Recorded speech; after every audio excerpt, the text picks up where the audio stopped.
કાયદો વ્યવસ્થાની પરિસ્થિતિ પડી ભાગી છે, નાના વેપારીઓ પરેશાન છે, ધંધા વેપાર ચોપટ થઈ ગયા છે, ખેડૂતોના પ્રશ્નો છે, યુવાનોના પ્રશ્નો છે, સલામતીના પ્રશ્નો છે, મનરેગામાં ભ્રષ્ટાચાર થતો હોય, નલ સે જલમાં ભ્રષ્ટાચાર થતો હોય, બધી જ બાજુ ભ્રષ્ટાચાર થતો હોય, પણ આ ચિંતન શિબિરમાં એની ચર્ચા કે ચિંતન નથી થતું।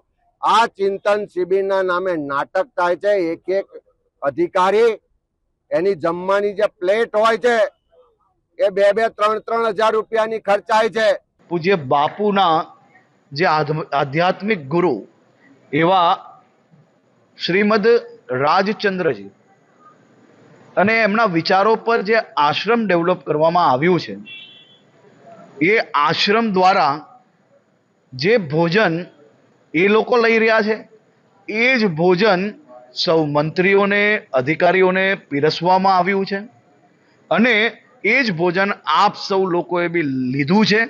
તેથી આપ સૌ લોકો જાણો છો કે કોંગ્રેસના આરોપોમાં કેટલા દમ હોય છે અને કેટલી બોગસ વાતો હોય છે।